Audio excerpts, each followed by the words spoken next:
Welcome to the Athletic Football Show. I'm Robert Mays. Joining me today, it's my good friend Nate Tice. Nate, how you doing, buddy? I'm doing very well. I'm looking at myself on camera and trying to figure out why I am, oh brother, where art thou? Or in Mexico in traffic, or in the movie Traffic. It's in a Soderbergh movie of some kind, lit in yellow. Yeah, I don't know what's happening with my shade right now, and I just can't stop staring at it. But I'm doing very well. I'm doing excellent. Just another day. My family's in town. I'm going to F1 this weekend here in Las Vegas. It's exciting. Very exciting. Yeah, stumbled on the tickets. I'm pretty fired up. But it's gonna be late. So Sunday is it starts at 10 local time. So Sunday's gonna be interesting. I'll be on a lot of coffee on Sunday for that live show, but I'm doing well. Now, I'm really hoping. What's great about Vegas, I mean, you get this in Chicago, but not so much in Minneapolis. I wasn't really getting this. Is like you just get a lot of stuff here, like just a lot of stuff, So like the in-season tournament is here in Vegas, and the NBA, the semis and the finals. The Wolves are 2-0 in it. I'm keeping an eye on that in-season tournament. I might be able to see my Timberwolves here in Las Vegas. So doing excellent. It's Thanksgiving, pre-Thanksgiving weekend. So we're having friends over on Saturday. So I'm making dinner for like a dozen people, which I'm looking forward to, but I'm a little stressed about. I'm making the turkey. And then I'm doing all the starchy sides. So I'm doing mashed potatoes, mac and cheese, sweet potato casserole, and stuffing. And then other people are bringing salads and dips. And what else can people bring? When we're hosting people, I don't want to make people bring stuff. I know. It's just antithetical to hosting, in my opinion. And my wife gives me so much shit about it because she's like, you're so stressed out as you're trying to cook everything. I'm like, well, I don't want to invite people over and be like, you got to bring this. You got to bring this. Yeah. I like salads, desserts, maybe a dip. That's fine with me. But for the most part, if I'm having people at our house, I want to be the one that's treating them. I want to show them hospitality. Oh, it's my mother. This is the biggest attribute that I share with my mother. It's just her incarnate. But we just finished our house. We did our kitchen. We just redid the living room. So it's all done. So we wanted to have people over, and I can't have people over in any other way. I have to be the one that does it. I get it. Everyone always asks me I like to host as well. My entire family's the same way. And when they come over, everyone's like, oh, what can I bring? Can we bring food? No, we're ordering something, or we're making something. Can we bring like drinks? No. Ice. Just bring ice. That's it. That's all I need. Just bring ice. I will buy everything else, or make everything else, or order everything else. I have the same viewpoints on hosting. It's all or nothing kind of thing for me. My only thing is now it's actually too warm in Chicago for me to just brine the turkey overnight in a cooler because it's too hot. So I got to figure out what I'm going to do with the ice to keep the turkey cold in a water bath for 24 hours. But it's all right. I'm going to MacGyver it. I'm fine. I figured out a method, but more going into it this year. Thank you, climate change. All right. We got a lot of stuff to dig into this week. Vegas, as you say that. Exactly. Yeah. Chase was saying yesterday in San Diego, it was like the apocalypse out there. So, we're all dealing with our own problems. We got a lot of stuff to dig into this week, along with our week 11 preview, some pretty big news items. We're going to get to the Deshaun Watson injury here in a little bit, but I wanted to start with the Buffalo Bills and everything that has happened with them over the last few days or so. We've talked about this on pretty much every single show that we've done. And I want to talk about the Ken Dorsey aspect of this, but I don't want to just talk about that. I want to take this a little bit wider and just consider not only where the Bills are right now, but what this all means for their future. What this year, sitting at 5-5, 10 weeks in, means for this Bills team as we have come to understand it under this regime. So first things first, you and I have not talked about this at all. I just wanted to get your thoughts on the Bills' decision-making from your perspective here over the last few days. When you fire the defensive coordinator and you are the play caller and you've already have fired a special teams coach, there's only one last assistant, high-level assistant that you can fire, when you have a loss like that. So to me, it seems like a great case of scapegoatitis, which is, we get it. This is an all or nothing season for the Bills. This is it. This is the last hurrah of this team. It feels like this configuration of the team. I actually have been thinking about this. We always talk about, it's like, wow, it's really cool with, the Brady Patriots and now the Mahomes Chiefs. And we see these teams, they reconfigured themselves. There's new cast of characters. And sometimes it's the opposite, where it's that quarterback that's there for a while. And then it's the cast of characters because they keep ending up short.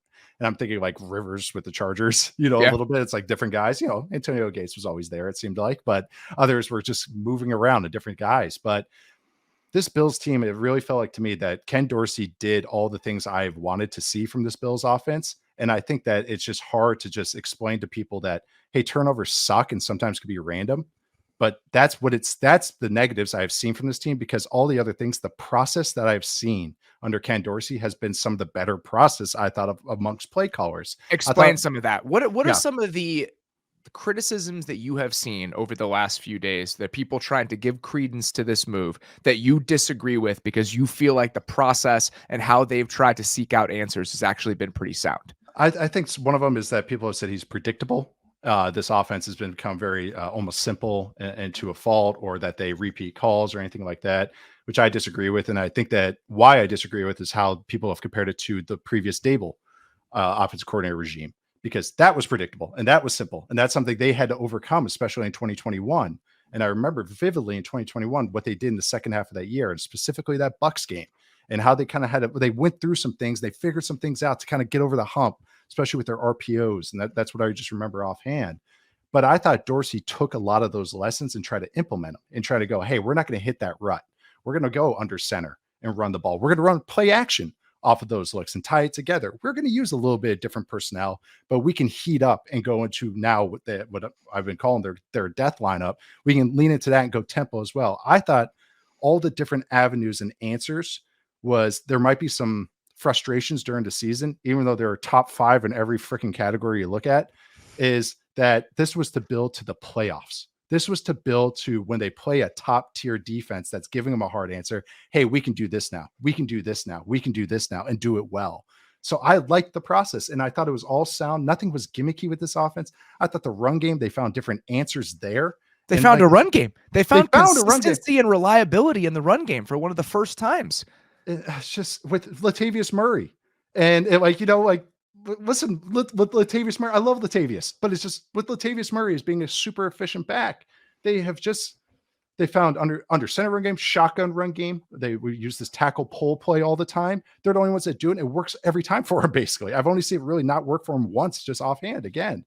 But I just think, again, that it's like all these criticisms have seemed unfounded to me and more narrative driven than I think ever process or even results at times driven, outside of just turnovers suck when Dalton Kincaid's doing a cartwheel in the red zone and loses the ball, or, James Cook just fumbles the first play of the game like that. Like, what do you want? What do you want the offense coordinator, Ken Dorsey, to do?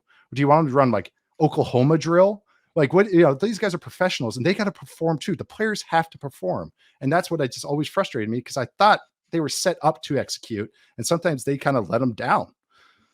Looking at all of the numbers, even over the last 4 or 5 weeks. So let's throw out the first half of the season. Let's talk about a stretch where they've been struggling a little bit. 10th in points per drive, 9th in EPA per drive, 6th in yards per drive, 8th in plays per drive, dead last in turnovers per drive. 22% of their drives have ended in a turnover. The bad kind of dead last. The bad kind of dead last. They are dead last in the league in that metric, okay? They are number 1 play in and play out in success rate over the last 5 weeks. Number 1 in the NFL. Let's go to the defense. The defense over that same stretch ranks 18th in success rate.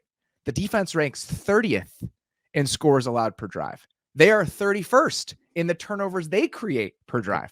So they've been turning the ball over more than anyone else and getting turnovers less than almost anybody else. Yep. So the numbers do not bear out a job that an offensive coordinator has been doing that deserves to get him fired. That has been parroted by every single person in the football media on the internet over the last 72 hours. The one thing I can say that we don't know all the details of, we don't know all the dynamics of, sometimes you need to shake things up from a messaging leadership perspective. And what you're saying about guys maybe underperforming, we've seen some lackluster games from Stephon Diggs. Had one of the worst games of his season against the Broncos on Monday night. He got Surtanned. He got Surtanned a little bit. And even I also think that just effort wise, there's been some stuff on the offense where it's like, I just want a little bit more right now. And that's the type of stuff we don't know. But down in and down out, design, structure, even like sequencing, the way the offense is built, I don't see a ton of issues with it. The Josh Allen turnover side of this, I also think is a little bit overstated. He has not been forcing the ball that often this year. Some of his turnovers are 3rd and 20 throwaways. He's forced a couple throws over the last few weeks, but I think this is a lot of bad bounces of the ball more than it's bad process. Again, though, we don't know what's going on in the building. And whether or not there's something underlying there that makes a change worthwhile because they just need a spark. They need a little bit of something different.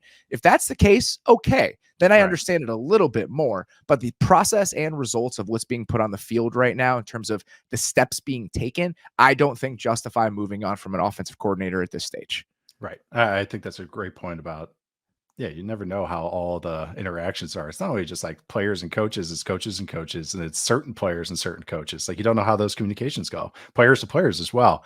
I think I think a lot of my frustrations, because this is how I kind of view the game anyways, is going to come a lot from like a schematic standpoint. And I think that's why I've watched the Bills a ton, guys. Like I just do, because I enjoy watching Josh Allen. You want to know why I watch the Bills? I like watching Josh Allen. I like watching really good quarterbacks and watching a lot of their stuff. And I would see people just throwing stuff at the wall. Like they need to run more play actions. Like they already do, like, and they're good at it. They need to pound the rock to James Cook a little bit more. Okay. When they do, it works. And they do it just enough, and they do certain runs with him because he only handles those certain runs, because they're all the criticisms. I just was like, they have already answered that, and that's why I would just get so frustrated. I think I think some of the stuff is like, oh, they run too much mirrored side reads, which is the same stuff, mirrored reads or pick a side reads, and I just don't think that either. I think that is just the staple of this offense, and that has answers to different coverages. So okay, everyone does it. Like I also don't know how much of that is what Josh Allen wants to do. And how much the coordinator is calling. Correct. And Ken Dorsey was Josh Allen's choice for who he wanted to be the offensive coordinator of this team. Ken Dorsey wouldn't be the offensive coordinator if it weren't for Josh Allen. I assume that they were building a lot of this out of his preferences and what makes him comfortable, maybe to their own detriment.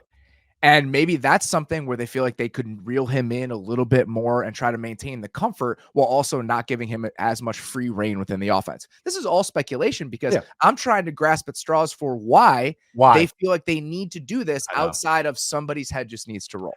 And that's why I just keep pounding away at the process button, because it's just, when I watch this, and it's like what you're saying, it's like, okay, they maybe put too much in Josh's hands. I haven't seen that be the detriment, other than him, forcing throws, but he does that he's pushing the ball. He is always in attack mode, but he hasn't hindered the team that much, because he creates 5, 7 for every one bad one. That's how you win football games, guys. That's what you need especially when you have adequate, mediocre surrounding talent. He's been playing some of the best football of his entire career this season. The game he had against the Broncos is the worst game he had this year outside of the Jets game in week 1. Every single game in between that, he played pretty damn well. And what's the parallels between, why are those two games similar? Did they both happen at night with a lot of eyeballs on them? He's been the most sound, the best processing I've ever seen him, most accurate I've ever seen him. It's like, that's why he was my halfway point MVP. And it's just, that's why I just think this is such a frustrating decision. Like the Gabe Davis the ball off Gabe Davis's hands that ended up getting intercepted is like the epitome of why I'm frustrated. That's a concept. That's a cross progression read that people are saying that they want out of this offense. It goes off Gabe Davis's hands, who I think is overrated because of some huge games that he's had, but he's still a fine player, but he's more like an MVS than like a true blue high end number 2 that I think some people think he is. He's more of a number 3. And the ball goes off his hands into the air, ends up interception in the red zone after they've been driving that entire drive. So it's all the frustrations in one play, just right then and there. And I think that's just where we're at with this offense and why they've made that move, even if I just don't think it's founded. And Gabe Davis is a good person to mention, because this is a discussion we've had about the Bills before. If you look at the way that they've drafted over the last few years, there are not that many home runs. There just aren't. There are a lot of guys drafted in the 2nd, 3rd round that are either off the roster or are not contributors to this team. Cody Ford in 2019. Devin Singletary is no longer on the roster. Zach Moss in his 3rd rounder in 2020, no longer on the roster. AJ Epinesa had a really nice season, but he did not produce to this level for the first few years of his career. Greg Rousseau has not taken the step that we thought he would. Boogie Basham was a 2nd-round pick in 2021. He's no longer on the roster. Kaiir Elam was their 1st-round pick. They traded up for in 2022. Yeah. He can't even get on the field. They're trading for Rasul Douglas at the trade deadline. Yeah. James Cook has been a nice player for them, but them seeking out that sort of skill set with the 64th pick in the draft, that's not a home run in terms of how it changes the complexion of your team. So I feel like we're having similar conversations about the roster in general. They're good.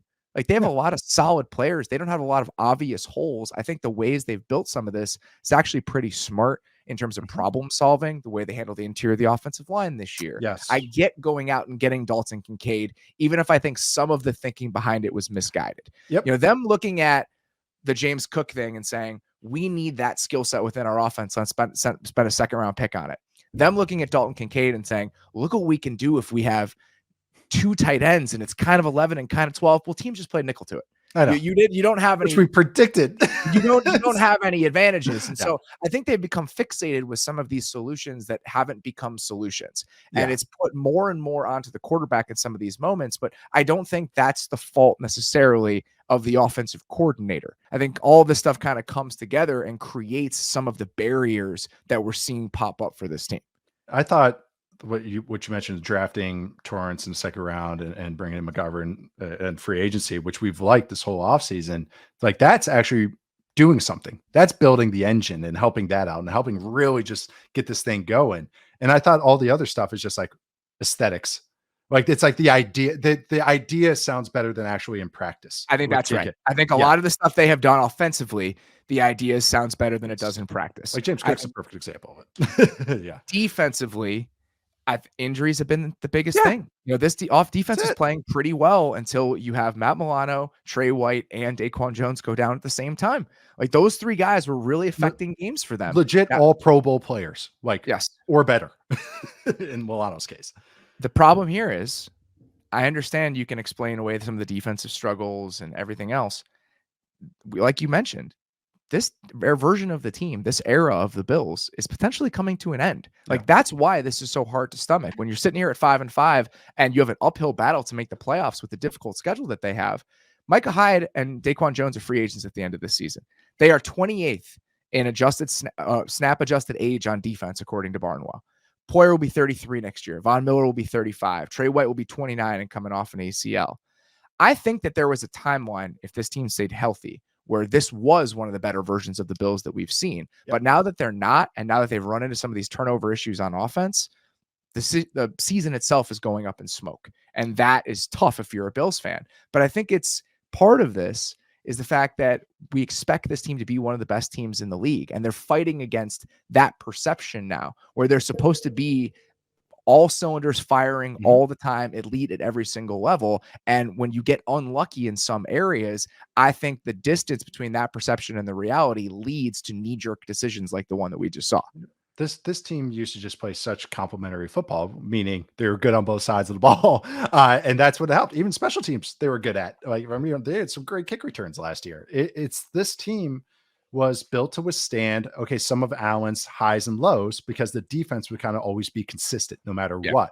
And so that little variance, and then now he becomes a little less, high variance or lower variance, I should say. And then the defense just falls apart. So it's just kind of actually it's just the worst timeline for this. Like that's after that Dolphins game and really just that time period in this season, like they looked like one of the best teams in the league because they could do what they did on defense. And after those injuries happened against the Jaguars, it's like, this is just the reality. Those aren't just like fine players. And it's like, okay, maybe we have a young guy slap in. Those are true needle mover defensive players that make you a very good unit. And now you're bottom 6 in everything. You're like a bottom tier unit that can't, like, just the starting field position is the stat to look at. That's the difference. Now they're getting the ball further and further and back. Allen has to be more and more perfect, which is just, it's just all falling apart. And that's where it just all starts with. All right. Well, I'm sure we'll have plenty more time to talk about this team and what they're facing here down the back half of the season. But one more bit of news that we wanted to talk about. Deshaun Watson out for the year. Broken bone in his throwing shoulder. He's going on injured reserve. After that game, they just won against the Ravens and them kind of positioning themselves at 6-3. It seemed like this team had a real chance to kind of do some damage and make some noise in the playoffs with the way that their defense was playing. Now the entire dynamic of that changes. And again, it goes beyond what they're doing against Pittsburgh this weekend and what they're doing over the rest of this season. This now becomes a larger conversation about that move, that trade, and what it means for the Browns team building future beyond this year, because now we're 2 years in. We're 2 seasons into a deal where they gave up 3 first-round picks and a fully guaranteed like $250 million contract for this guy. And the results have not been there. For whatever reason, they have not been there. He's not going to be on the field for the second half of this year. So that is what the Browns are now facing. And I think they're facing a really big uphill battle now to maintain that relevance in the AFC with DTR at quarterback. Yeah, I looked at the whole AFC North this week for when I was writing, and just looking at the Browns offense, it was okay. What would this look like without Deshaun Watson? It was like probably exactly the same. It just maybe a couple flash throws out of there, and that's really the difference. This team has the turn to running the ball. This team was the engine of this team. Speaking of engines, was Nick Chubb. Yeah. That's where the drop off of this offense happened. Yes, they've had some offensive line woes and injuries up there, but they still play sound, and they actually did a nice job last week. Of course, when you have an offensive line coach like Callahan, that's exactly what you can do. And people want to chalk up some of Watson's play because of injuries, and I'm sure that is some of it, but it does hinder some of it. But I will say, it's like when I watch him, it's the mental side and the processing and the timing that has just been poor. It's been below average at the very least. To me, it seems like he's guessing a lot and waiting for guys to come open and not throwing with confidence. And so, like, even some of his good throws, like he had a couple of nice throws against the Ravens. One of them, I would actually probably, if I were a coach, would have been called it a negative because he's 2 hitches late on it. And of course, he overcomes it with some arm strength, and then Elijah Moore runs a good route on it. But this guy's been playing comparable to Desmond Ridder this year. And again, I know that's injuries, but the difference between that, why it's like, oh, that's good for Ridder, oh, that's bad for Watson, is Watson is the $240 million quarterback. Yeah, and Desmond Ridder is a 3rd-round quarterback who's had less than a full season of starts. Like, that's the difference of this. And that's why I feel like he should have some criticism, because I will say is that, yes, of course, there are injuries, but that side of that confidence of ripping it and reading out the game has not been there. It's been wildly inconsistent to my eyes, and stuff that I've seen him do before. I just do not think he has seen the game well. The idea that the results that happened last Sunday, and when they had that half where he goes 14-14, people are like, oh, that's why they made the trade. You know, look at how much better their offense is with him than it was with PJ Walker. That's the bar. Right. Him being better than PJ Walker justifies giving up everything that they did for him. I understand that there's a lot of context within this number, but I want to put this number out there. Over this season so far, okay, he is 28th in EPA per dropback. Here are the players who are worse than him: Mac Jones, Kenny Pickett, Bryce Young, Zach Wilson, Daniel Jones.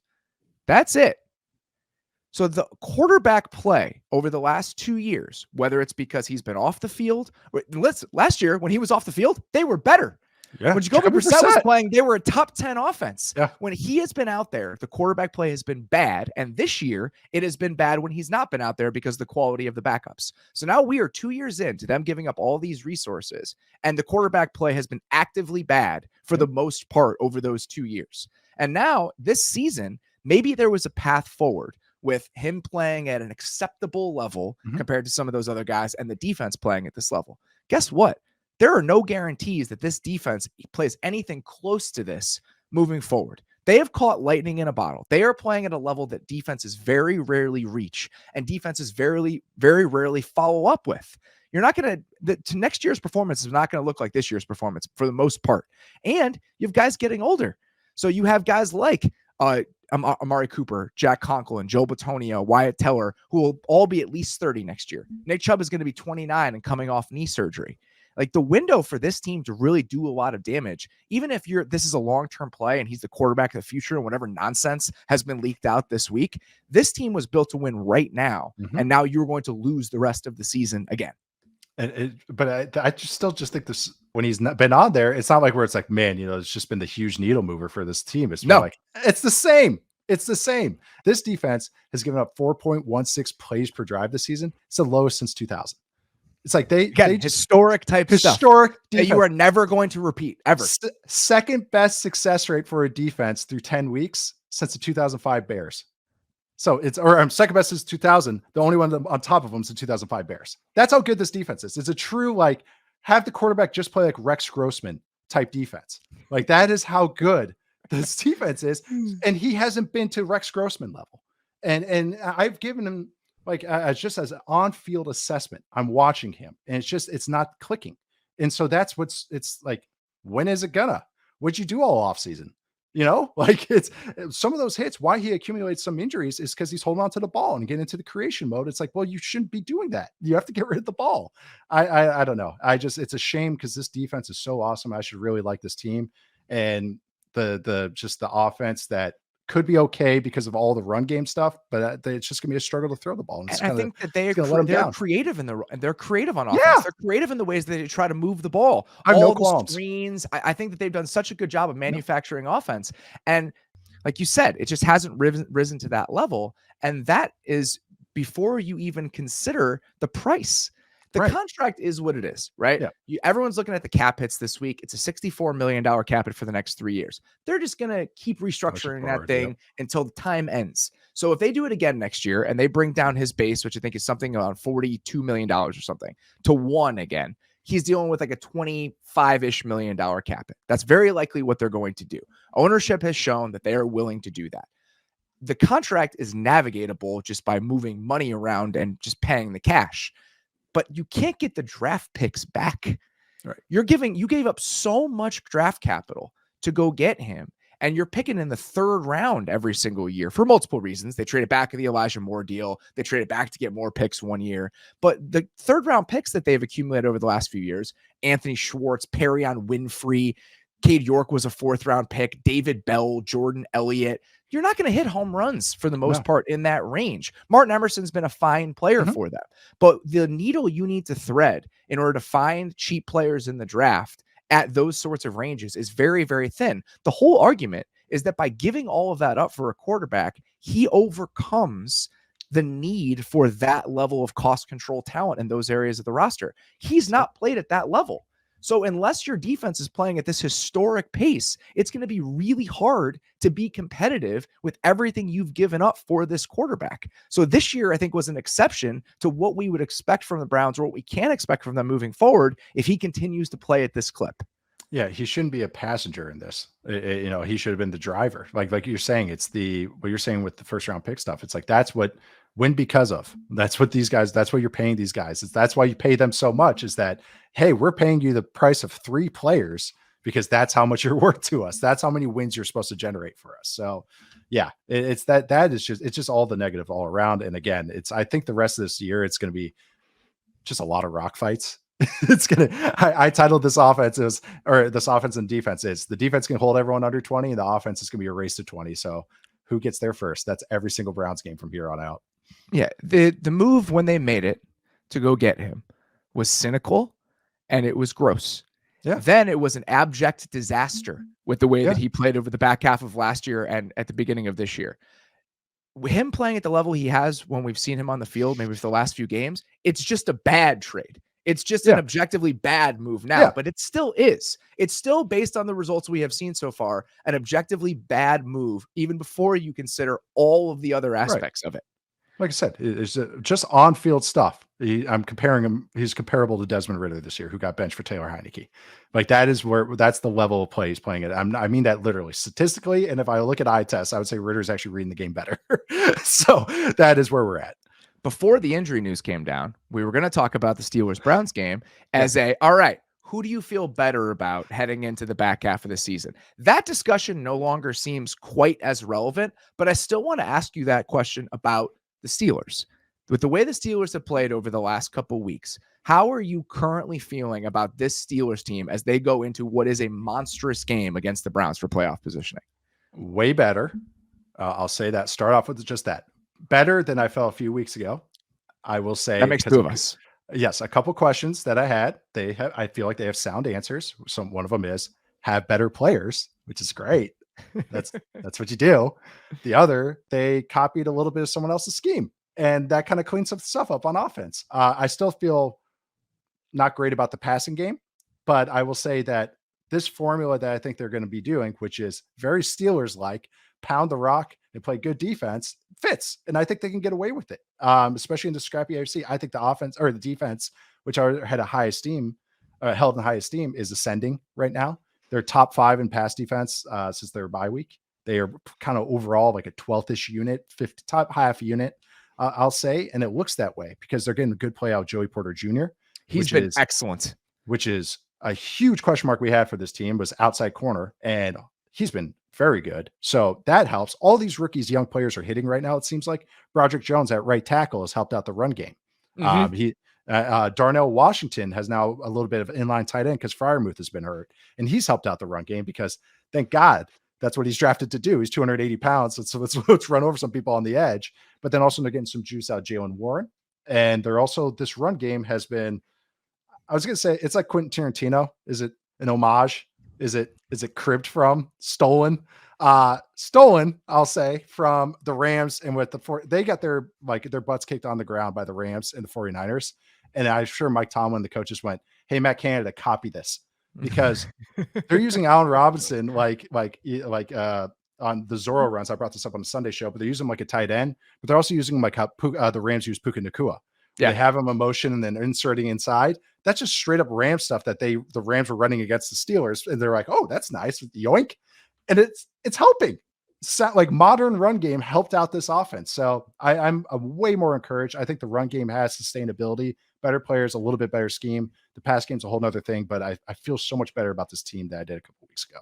I feel the same way. All I wanted to see was competency on offense. Yeah. And that is what we have seen over the last few weeks. They're 11th in passing success rate over the past 3 weeks, 7th in rushing success rate. It's a very small sample, but showing any signs of life compared to what they had done over the first 2 months of the season is a huge improvement. And it's little stuff. You know, the things you acknowledge about the run game, I think, are exactly right.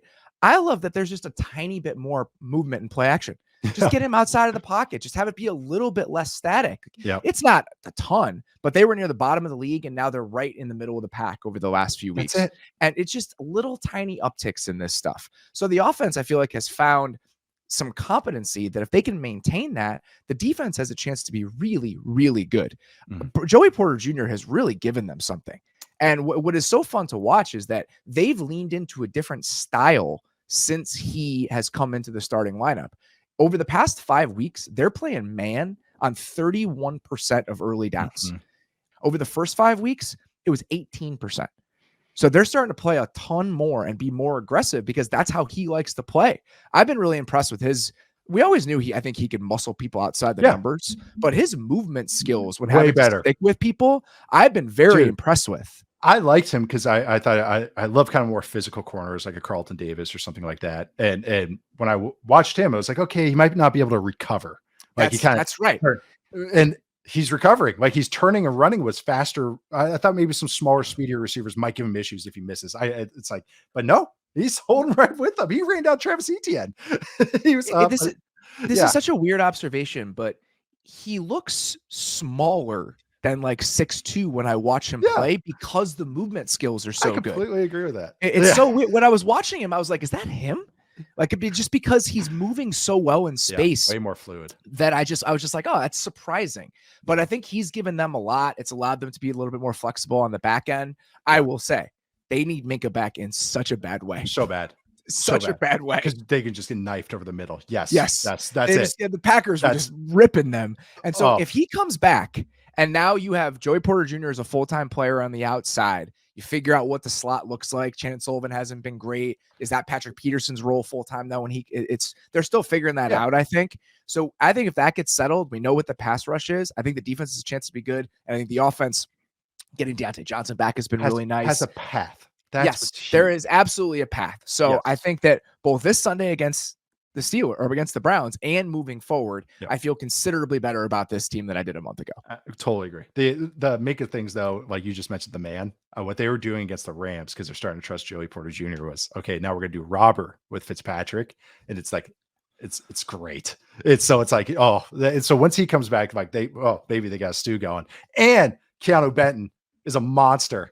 Crushed it. And my eyes did not deceive me for 4 years watching him at Wisconsin. But this guy's a stud. He is great. And they got a great front too. We got just. It's so nice to have Cam Hayward back. They need. There was a double team in like the second quarter where it was the left guard and the left tackle for the Packers, and he just didn't move.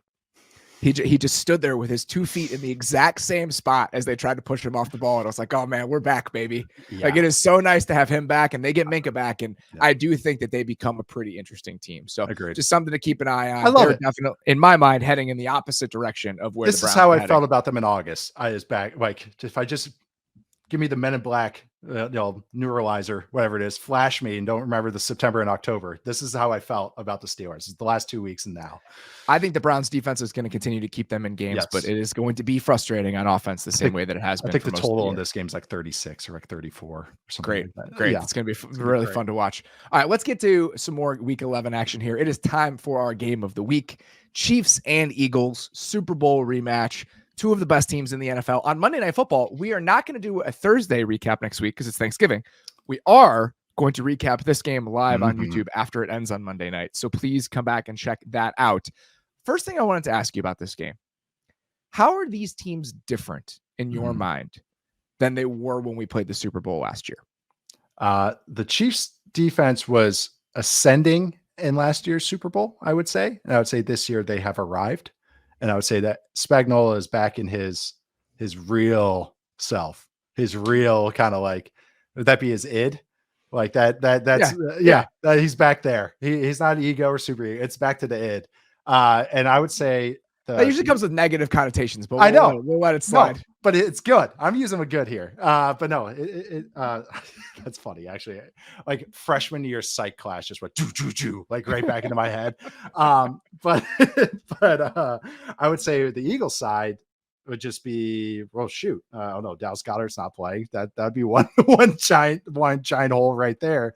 But I would just also say that the Chiefs run game is a huge negative, and as opposed to a positive, and what decided and helped decide last year's Super Bowl could be deciding this game, but not in the strength for the Chiefs this time. Yeah. So last year, obviously, the Chiefs could run the ball at will at times in that game. The Eagles' run defense was one of their biggest weaknesses heading into the back half of last season. That has not been the case this year. So I feel like it's going to be more difficult for the Chiefs to lean into that sort of game plan on offense. So if they can't lean into just running the ball, because the Chiefs have been one of the worst running teams in the NFL so far this season, where can the Chiefs try to find some answers on offense? Because it has been a struggle at times this year, and especially last time we saw them against Miami, where they just don't have that many places to turn offensively right now when teams take away Travis Kelce. So if you're thinking about this Chiefs offense against this Eagles defense, where do you think there are some paths?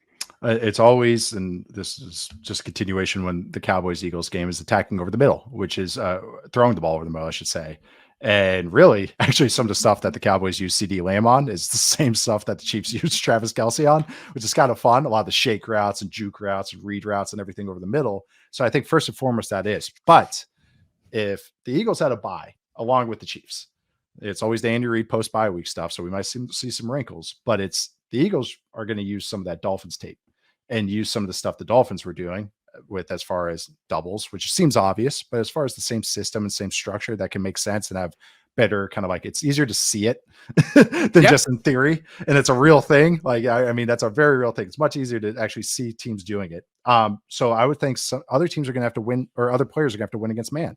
So I think it might be some Rashee Rice working him on moving routes. I think you see a lot of that, a lot of crossing routes, things to affect the linebackers and the spine of the Eagles defense. I also think shot plays. I think there was going to be an MVS big catch in this game.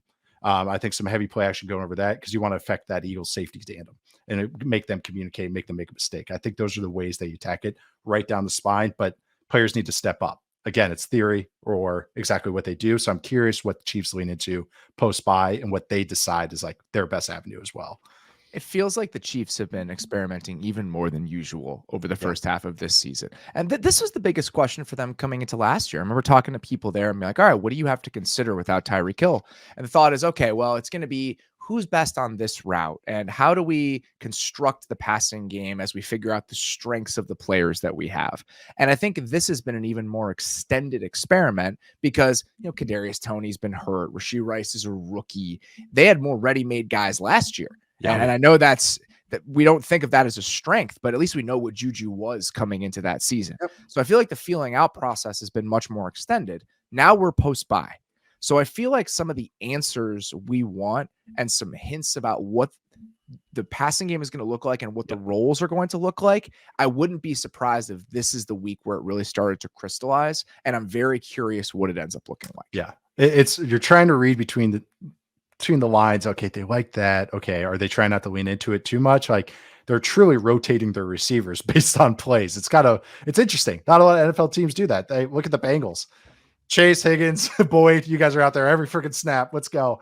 But you watch this team and it's like, okay, no, you're only running this route. You're only running the crosser. You're only running the out. But maybe now they experiment, go, okay, let's try something new with that. I would also say the run game or just overall, this team just needs to be these other players need to be reliable, not explosive. And Mahomes will create the explosives, and Kelsey will create some too. They just need to be reliable. And I think that's what's the hindrance with this run game is that the interior of the offensive line is kind of taking turns messing up. I would say the guards, which is really disappointing. And that's why, again, I think a bye week might just reset them a little bit. Yeah, the line is supposed to be a strength, and against Miami, it was an issue. Like they were struggling up front in ways that we don't typically see. I know the tackles haven't been great this year, but it was still more pronounced against the Dolphins than it's been so far this season. And I think that's where I was kind of like, oh, this is curious, is that it was the guards. It was like Trey Smith had a couple botches that it was the most I've seen. He'll be hit and miss because he's kind of a home run hitter of an offensive guard, but he's fun. But I actually thought the tackles. I thought Donovan Smith missed one climb because they had some miscommunication with the late rotating box, which can happen.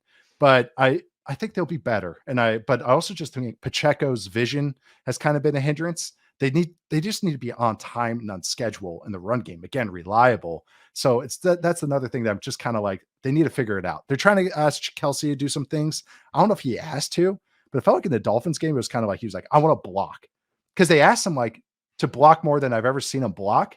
And it did go great, but it was kind of weird. Like, you know what I mean? Like, it was like, why this game? Why is Kelsey Elson blocking like 15 times, like pulling actually like real on the defensive end blocks? It's like, did he ask to do that? It was weird. I don't know. So I don't know. I think they're just going to figure it out. I think they should just run freaking duo right down teams' throats. No more pullers, just right down 4 yards.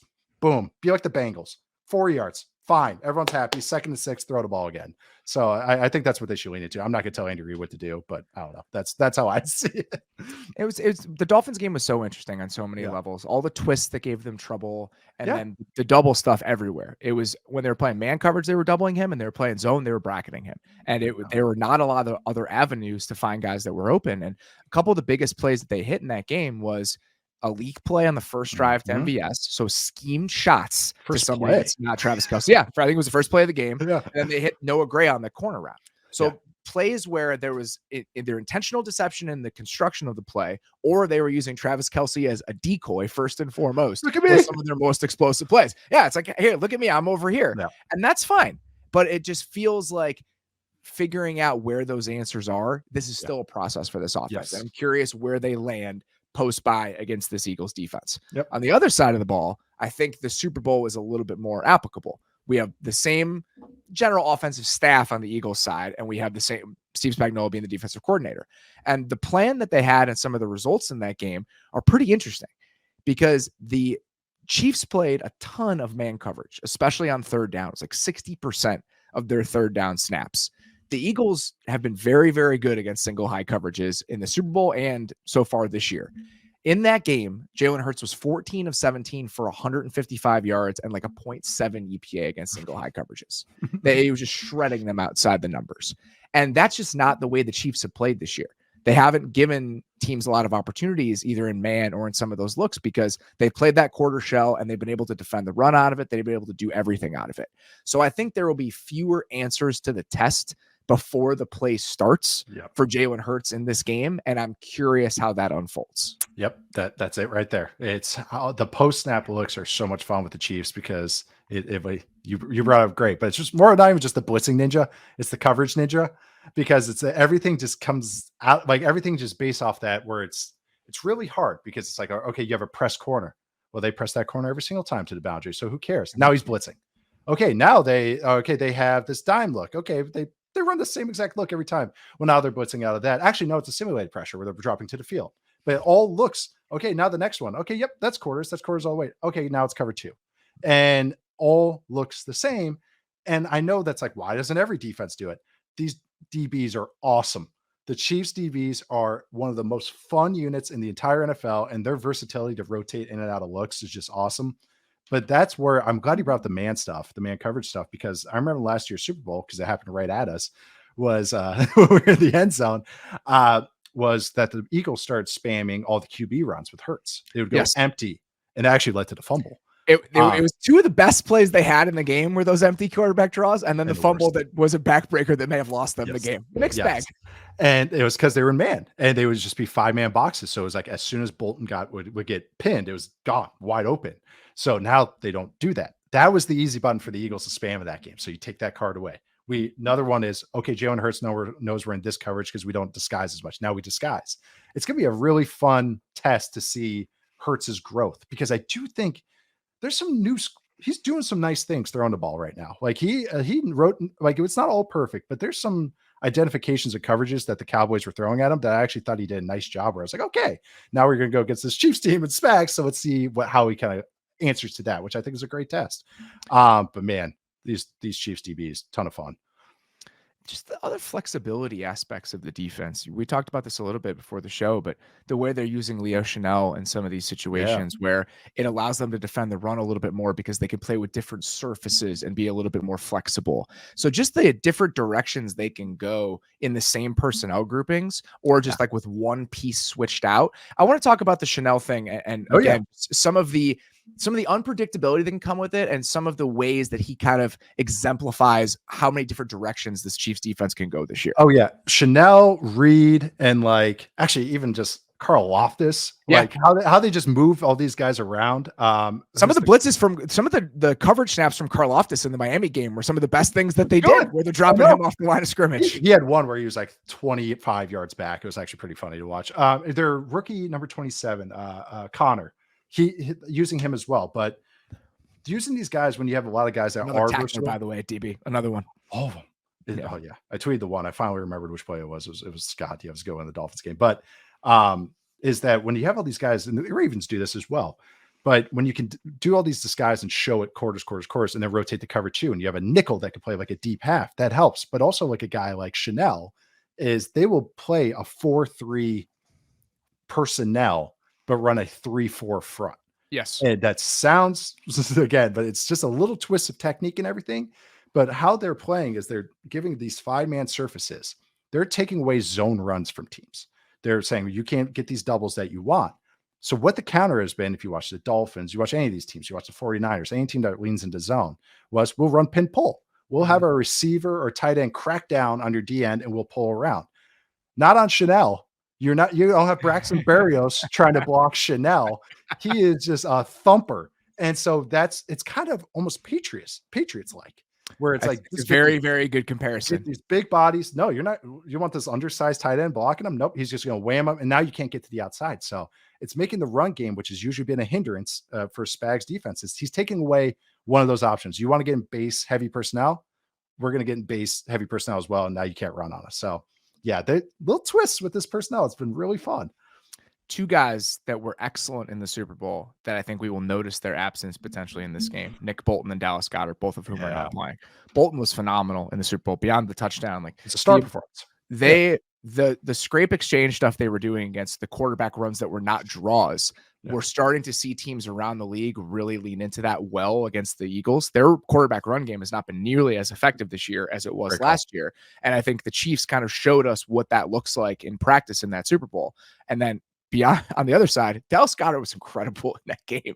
What he can give them as a zone answer when there aren't those answers before the play starts with some of those single high looks. The corner route that he hit to Goedert on the right sideline in the Super Bowl. He had another big crosser that he hit over to the left sideline. There was a play, I think the first or second drive, where there was a clear out and Goedert was sitting down in space and he found him. Like that middle of the field answer against some of these zone looks, not having him in there, that matters. Like he showed up in such a big way in that game. And I think because of what AJ Brown is and what Devontae Smith has been in stretches, even if it's been sort of a down year, I think we forget just how important Dallas Goedert is to the overall recipe of what the offense is. And I think in this game specifically, there's a chance that absence really shines through. That play we talked about after a couple of weeks ago when we're like, oh, they're running that play again. I call it cramp, which is AJ Brown underneath and then Dallas Goedert running the corner is, I think, their best play, their best two-man concept. That is their go-to play because it has answers. Want to know why it has answers? It has two guys that can win against anything. And they have reads off of it that they do as well. But Goedert wins against outside leverage against Cowboys and man. But if you take that away, kind of just takes away some of that venom that play has. And it's like, still you have AJ Brown. Don't get me wrong. And we can, make this work with our guy Zacchaeus or somebody else. We can make it work. But it's just that now it just doesn't have that same thing as a top 5 tight end in the league.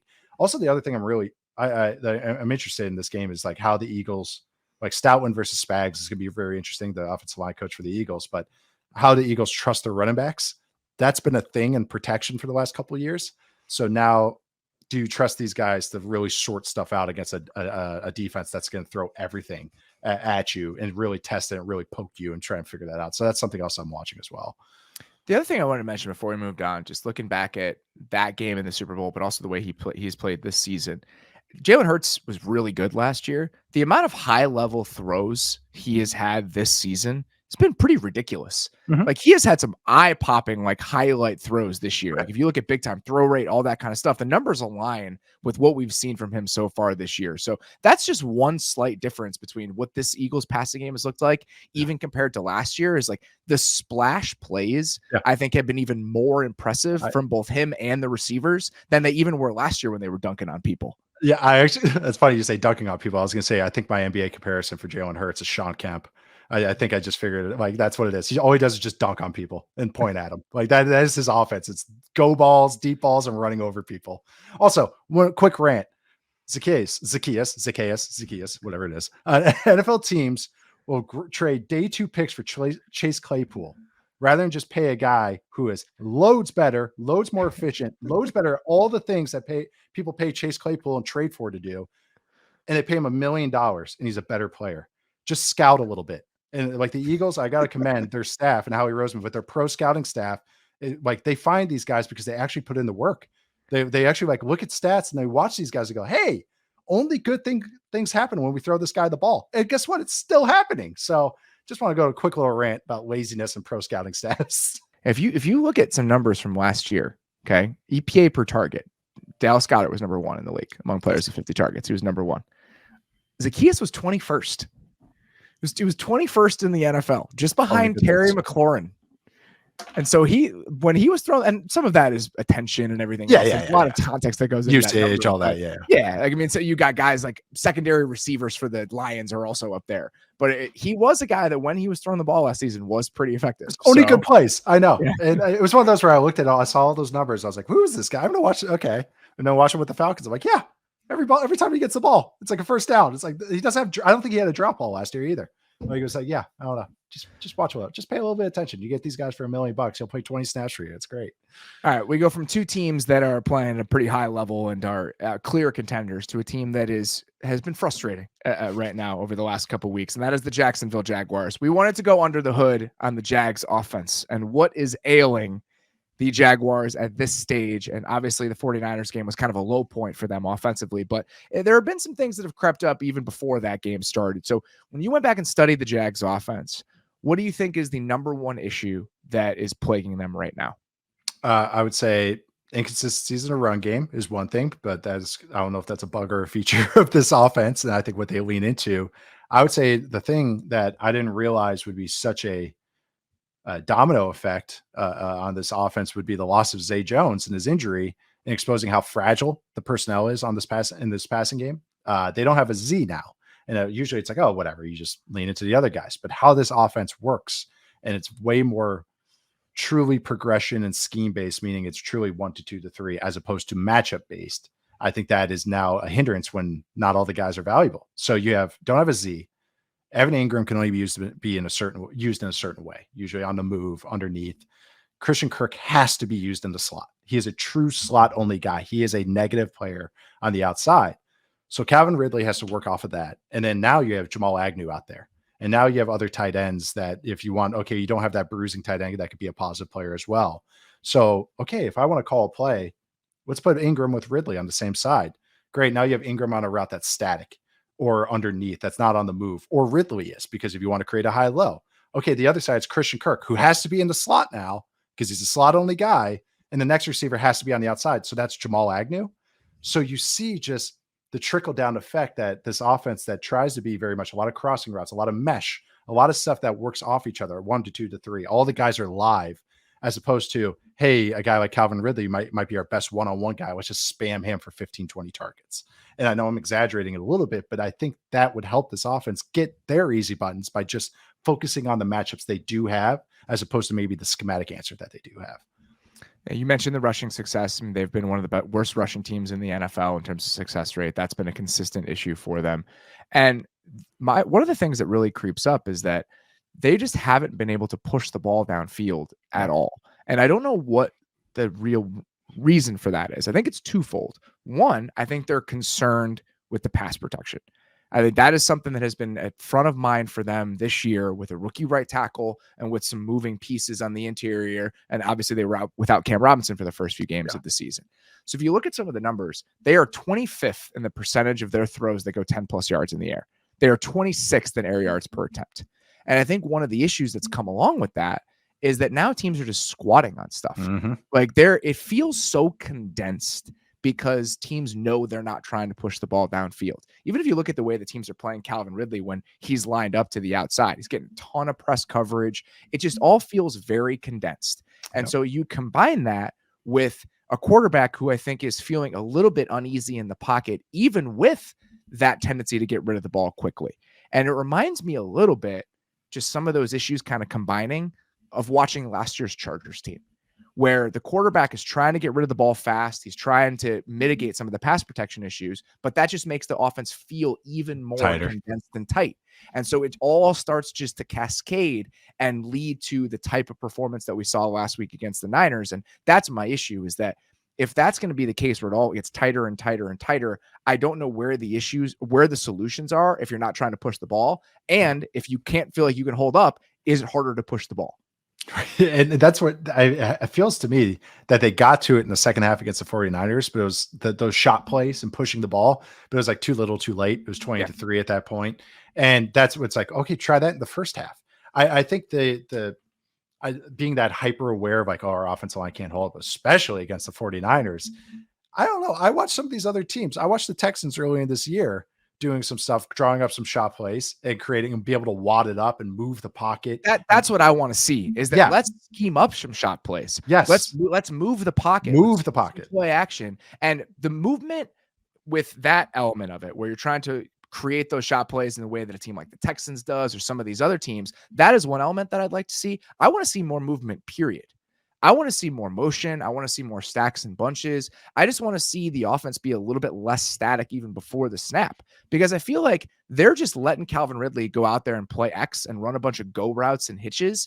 And so far, that just hasn't been working as part of the rest of the offense. Like, I would just like to see them try to create a little bit more separation for some of these guys, because that's just not happening right now. I think they tons of bunch of stacks. It's that go ball nature. I think what you say with Ridley, I was looking at some of the routes that they've run against man, or a time he's been targeted against man. It's all go balls and hitches. So I was like, okay, that's it. And I remember it truly is. He's had one target against man coverage between the numbers this entire year. One, two right on the numbers. All the rest are goes and hitches. And you can see when you look at the target map, you don't have to know football that much. You're like, that's a lot on the outside. It's like, yeah. And then you look at it, the Falcons. How I remember with the Falcons, there's a lot of out routes, a lot of like burst routes where it's like using stems, using movement, really an X receiver that you isolate, and then you work with the running back on a check down. You go to 3-by-1. You take that quarters matchup, and they got to it against the Bills. And it was like, yeah, there you go. Use it. Take advantage of that. But for a team that's struggling, like you said, to push the ball, to create breathing room, that's your easy button to create breathing room. That's a way to spam one matchup and get those 5 easy completions. So I just think that they're overthinking and saying like, well, they run this coverage, so we have to run this call, as opposed to just going like, hey, our dude is better. Sometimes you just have to do that. And I think they need it more than other teams do right now. And the other, like you said, the goes and the hitches, it's crazy. He's at the top of the league in both of those. And if he's a route runner. And he doesn't run routes. No, all he's doing is that stuff outside the numbers. If you look at what he was doing in Atlanta in like 2020, the last time we saw him, and I know it was a long time ago, he was near the top of the league in the amount of in-breaking routes and slants that he was running. It doesn't have to be just that. I think him running some of that stuff from those X alignments would just give so much more of a threat to anything that you could do. It just feels like teams understand what he's going to do from those alignments, and it's very easy to kind of glove up and attack what those are. And I think it's forced them to really struggle this year. Yes. So I think that's definitely something to keep in mind. And I also just think that the other thing that's been an issue is that I think Trevor is really starting to feel the lack of pass protection. And when I say that, he's been really good at mitigating sacks for the most part in his career. I mean, you look at pressure to sack numbers, everything. He was elite last year. He's been very, very good at that. Even as a rookie, when he was struggling, he was very, very good at that. Now it feels like his tendency to kind of try to escape and pull the ball down because he doesn't trust what's there beyond his first read has become an issue. If the first read isn't there, he's getting skittish in the pocket because of how little he trusts the pass protection. And I think that's led to more sacks, and it just made the offense look worse with pressure than it ever has over the last couple of years. And I think that's been a consistent issue for them. Yeah, I think also he doesn't know where the pressure's coming from. Yeah. It's like every guy's losing. I also actually I think Harrison's actually been nice as a rookie. I would say this is where all the quick game, all the underneath stuff hinders it too, because then you don't have space to go into creation mode. There's not a lot of space to get into that scramble mode. I've always found that, and actually is because I remember from when I was in high school, we ran a ton of quick game from shotgun. It was like, oh my God, look at this. Minnesota, they're throwing the ball in the cold. And it was when I would get into scramble mode, which wasn't much, but when I did, it was so tight. And I never thought about it until I got older. And I watched other offenses that struggled with this.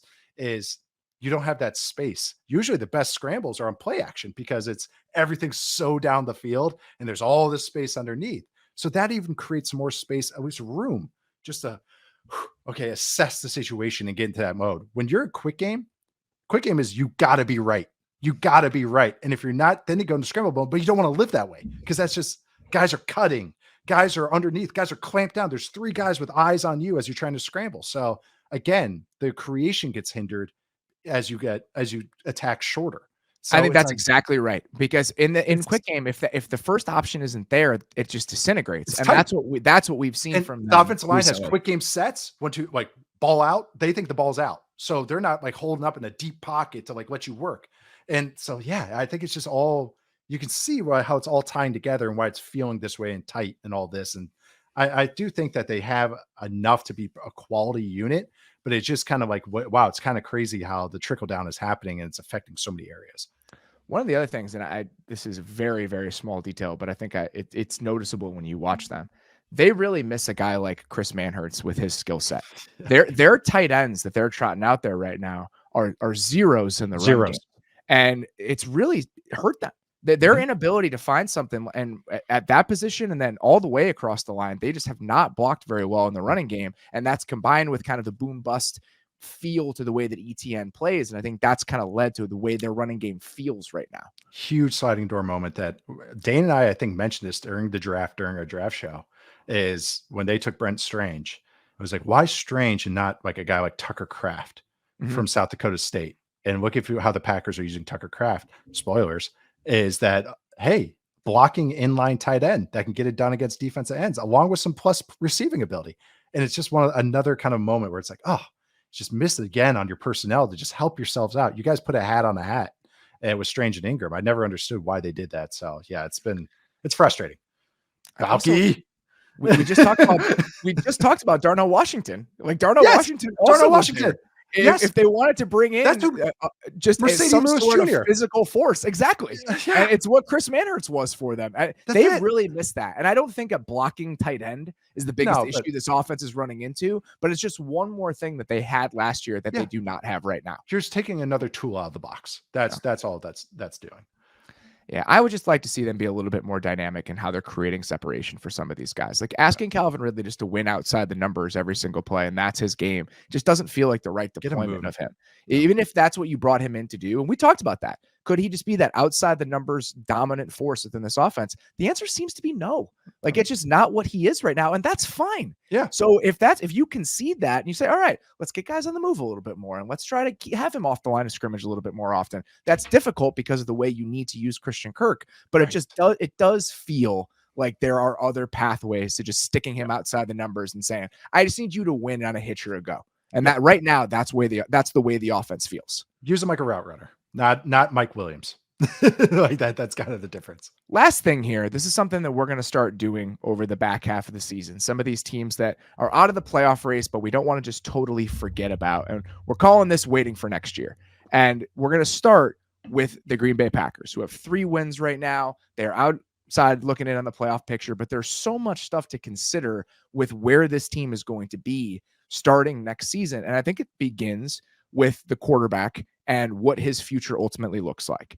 So let's just have a real honest conversation right now about where you think Jordan Love is halfway into his first year as a starter. How do you feel about the way that he has played so far and what that could ultimately mean for his future in Green Bay?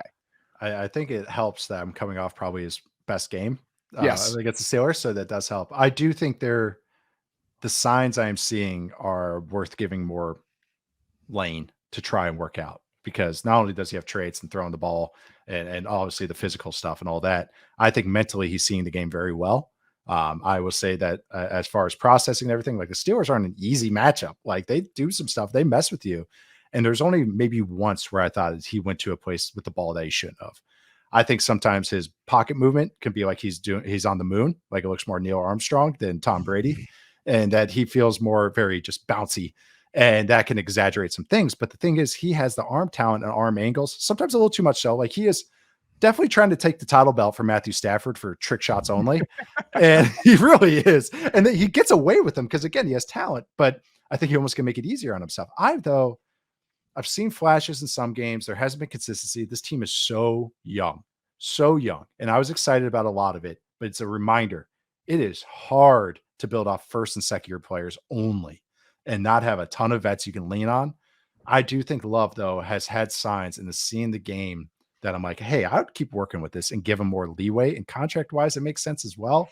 So, and also where they might end up in the draft. So I really do think that this is an experiment to keep experimenting with. I really think the Jordan Love experiment is worth keeping to work with. There's some really good flashes last week. Yep. And I like the way that the offense is constructed. Like, I know that people are really down on Matt LaFleur and the way that this season has gone. I can way opposite. I watch the offense and I'm kind of like, yeah, this is good. Like, this is good stuff. Like the players themselves, there's a lot to be desired right now. One, because they're injured at key spots, right? Like not having Bakhtiari and some of the injuries they dealt with on the offensive line has been a consistent issue. And you look at the receiver room and it's like, these guys are young. Babies. Like Dontavian Wicks running routes at the wrong depth, or some of the stuff that you're seeing from some of the other guys. And Christian Watson has been disappointing. Like I watch him play right now and has not been the sort of factor that people thought he might be coming into the season. So you're left with a guy in his second year that's not nearly the force he was as a rookie, and a lot of other guys in their first year, an offensive line that's young with a lot of moving pieces. I just think that that's what you're seeing. You're seeing a lot of inexperience and but with still an offensive coach and an offensive play caller that is really trying to put these guys in good spots, and I think has succeeded to a certain degree. Like I just feel like this is a year where a lot of it has gone bad in the wrong moments, had turnovers in the wrong moments, but I think there's still stuff to build on. And I'm with you. I think that if it keeps going at this pace and we see flashes like we saw from him last week consistently over the second half of the year, he's got like a $7 million cap hit next year. I know. Just feel it out and see how it goes. Yeah. And I also know just like other avenues in free agency, or like, is really like a Cousins or a Tannehill or something of that sort really going to help you? Or is it where they might end up in the draft? Let's say they end up like pick 12, pick 12 overall. They're not really a quarterback 3 to me at this point in time that I see as an upgrade right now, just by plain eyes of Jordan Love and what I've seen from him, as I would consider almost like a prospect and just watching him. But the receiver room, it's a second year player, rookie, a rookie, and a rookie. And tight end room, rookie. So it's just, those are what he's thrown to. And that's why they've had so many ups and downs, but the ups were way more consistent against the Steelers, where it didn't look like a lot of botched plays. And it was just like, you could just see LaFleur sometimes just be like, I don't know what to say, guys. Like, I don't know what to say. Like he doesn't want to blame his players. But he's like trying to like hint, like they're screwed up. Like, like he's trying to say it. But they're young. We talk about just having one rookie is always like, man, he's really coming along. He's had some busts. They have 5 of them he has to throw to. So, and they knew that coming in. They did. They knew that there were. I might have waved it away a little too much, and that's why I'm like, this is a great reminder how hard it is to build off just youth. And they knew it was going to be a slog at times this year because of how much they were going to be throwing those guys to the fire.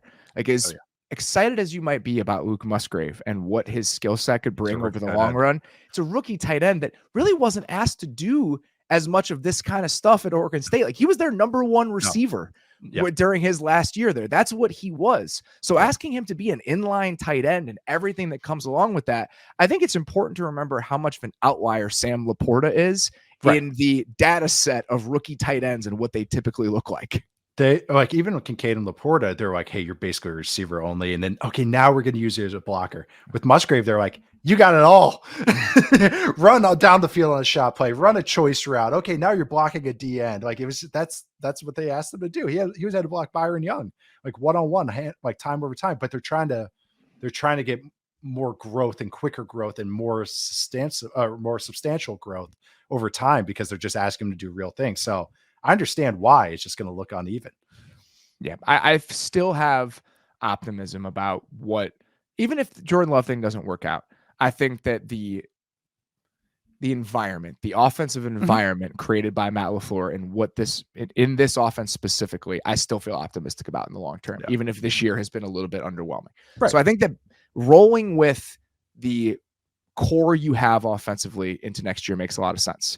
On the other side of the ball, I think we have to ask some real questions about this, what this thing looks like moving forward, because there isn't youth on that side of the ball. They've invested a ton of resources on that defense, whether it be draft picks, the price tag for some of these guys. That's where it feels like we might see some substantial changes heading into next season. Yeah, it's just the same issues. I mean, it's the same stuff again. Stuff. It's the run game. They lose in the run game the exact same way. Someone's not in one gap and it's a gash. That it's just over and over. It's the same exact stuff. So that's why it's like, all right, enough. Like the other ones I can make argument for, young players. Okay, we're working out some new stuff. This one's like, these are mostly the same players with a lot of investment, and I'm not seeing a lot of impact play. Like play that you're like, oh yeah, that's going to be a future needle mover. Some flashes, but it's like, okay, where's the growth happening with this? Because it's just the same mistakes. It's interesting because they were so rebuilding on the offensive side of the ball, but on defense, they've invested in so many of these guys and like heavily invested in them. If you look at some of these cap hits next year, Kenny Clark is a $27.5 million cap hit next year. Jair Alexander is at $24 million. Bakhtiari is at 40.5, that's an entirely different conversation. So I'll be curious what sort of tweaks we see to the defensive personnel heading into next year. Because it feels like this idea of, the defense is set, like they've got all this talent over there, that's come and gone. Like that conversation is over. So how many of these guys they retain and what the core ends up looking like, that's what I'm curious about. Is Kenny Clark back at making $27.5 million next year? Is Preston Smith back on a pretty big cap hit? Do they move on from either of those guys to try to trim some money? And who is coordinating this defense? So like what the changes look like to both the personnel and the approach defensively, I think becomes the biggest question if we both land on Jordan Love probably being the right answer at quarterback or the best answer at quarterback heading into next year. I think the defense needs a reshuffling. It just has to. It's again, it's the same mistake. So it's a definition of insanity. That's how I feel right now. I do think, like when I watch like a Kenny Clark, though, I do think sometimes his rogueness and desire to make a big play will hinder sometimes with the defense. And again, I'm wondering, like, is that called or is that him allowed to do that way? And that's another thing that you have to discern with this. So get them both out. We'll be doing this a decent amount here over the second half of the year, kind of doing those forward-looking bits about some of these teams that are out of it. I think it's important to just not forget that these teams exist, and just not talk about them until 2024. So that's kind of the idea. We will be revisiting that. It is time, though, for Win My Fourth Screen. Every week, we solicit arguments for which game belongs on my fourth TV during the early slate. The sadder and more desperate the argument or the game, the better. This one is from Ryan Bream. He says, hey, Robert, I want to take you on a journey to 2000. I'm 10 years old and start watching football with my dad and older brothers. It's a rite of passage with one rule. You pick a team and they're your team. Growing up in rural Nebraska, most of my friends are Broncos or Chiefs fans, but I want to be different. Dad is a Packers fan. Older brothers are Patriots and Cowboys fans. But again, I'm determined to be different. I look at this Florida team with the cool jerseys lighting up the league and I say, yep, I'm a Jags fan. Said a 10-year-old Ryan, not knowing he's doomed himself to 20 years of really enjoying mock drafts. Fast forward to 2021, and we finally did it. Football Jesus, except he's blonde. Oh, wait, we hired a coach who is an abject clown and cares only about his own clout. But now we've got a Super Bowl winner, an offensive and quarterback guru expected to be an expert play caller and innovator to bring Trevor Lawrence to the highest heights. A lot of optimism, a surprise playoff berth, a legendary comeback, and a heartbreaking loss to the soon-to-be world champs. And now there's the 23-24 Jags. The offense is ass. Nate is pumping me up, pointing out Trevor's expert ball placement, but everyone ignores how bad the offensive line is until this last weekend when Mina got some data on it. We have a brutal remaining schedule. This is one of our last easy games, and you know Derrick Henry is going to stomp on our asses one last time before riding into the sunset. I just know that last year was a blip. The Titans are going to take the lead in the South and put us in position to fight for a wild card spot. The Cardiac Cats are pretenders again, and I'm going to start driving into the draft again. It's Groundhog Day. The Jags are doomed. Football hates me. Man, that's a tough one to be able to pick any team as a rural Nebraska resident and then land on a team that has struggled as much as the Jags is a tough one. I need one thing just moving forward. I need more responses for the fourth screen. I need more from you guys. I know it's midseason lull. I know that, but I just need a couple more each week because there's really a lot of sadness going on. We can really tap into some of this. So good sadness. Yeah, I need a little bit more from you guys. That's all. Okay. It's time for Tice's Touts. Quick wins league update. I went 0-4 last week. Oof. Absolutely brutal. Yeah, absolutely brutal. You went 2-2, so you are now in the lead again. You were 30-17 on the year. Should have been 4-0. They got no, but 2-2. I am 28-18, so I am a game and a half back with my 0-4 week. Big week this week though. Huge Eagles Chiefs is a swing game. Yes. So that is potentially a monster one. We got a lot at stake. You were 3-0 with your picks last week. So lay it on me. What do you got for us this week? This week, I'm going with actually your hometown team. Oh, God. Bear down, Chicago Bears. Justin Fields is back. Why not? I do think this defense is playing better. They're plus 7.5. Much better. Yes, they're plus 7.5 at the Lions. Yes, even before the sweat trade and everything, I just do really think that, like, maybe it's Jack Sanborn, but I do think they're showing signs of life, and I think the offense is coming together. Offensive line's playing better. We'll see how Fields does. So I think they can at least keep it somewhat close against a good Lions team. The other one, they're going to beat by 30. It's just inevitable. Yeah, I know, right? I just jinxed them so hard. And then here's another one: Cowboys minus 10.5 at the Panthers. Yeah. Just it's Cowboys defense versus Panthers offense. That's the bet. I can't believe that game is 10.5. Yeah, I can't believe it. That seems dangerous. Stinks. I know. That's what makes me want to swing to the other side. But I'm not. I'm gonna finally bet the Cowboys, and it's not gonna work out. It's not gonna be great. Next one, because this one feels bad. I feel bad about this one. This one's just, I don't know whose sadness I'm picking on more here, but I'm going Jets plus 7 at Bills. Just, oh my God. I just, because I could see a lot happening in Buffalo. So if the Bills lose to Zach Wilson this week, the amount of panic that we're going to see. I'm just seeing a scrap together win from the Bills, but I know Josh Allen has issues against that Jets defense. That's just one bogey team, and then it's a new offensive coordinator. I know it's Joe Brady. Get ready for choice routes. That's what he loves. But I just, I think Jets might keep it close. I don't think their offense is good, but the Bills defense is good. So that's what I'm going with. Wow. There's a lot of potential disappointment that you're setting yourself up for here. I mean, the Cowboys not covering is one thing, but like a Cowboys loss to this Panthers team almost feels too right after the way that everyone's been talking about Dak this week. Every time it almost feels too right. I still think they're going to blow them out. I really do. But the Jets-Bills game, there are so many different things on the table in that game. I should stay away from it, but I kind of was like, I don't know. I see. Just lean into it, man. Just lean into it. Right. That is all we got for this week. Really appreciate you guys listening. Can you guys do me a favor? It's almost Thanksgiving. We're halfway into the year. If you've liked the show, go leave us a review on Apple. Yeah. If you've been a long-time listener and you've never expressed how you feel about the show or left a review, just take 30 seconds. Go leave it for us. I would sincerely appreciate that. That is all we've got for right now. We will be back on Sunday nights, recapping all things Week 11. Huge Thursday night game. We'll be doing our normal live recap for Bengals Ravens on our YouTube channel. You can listen to that, watch that on Friday morning if you don't catch it live. So highly encourage you guys to go check that out. For now, that is all we got. Sincerely appreciate you guys listening. We'll talk to you later.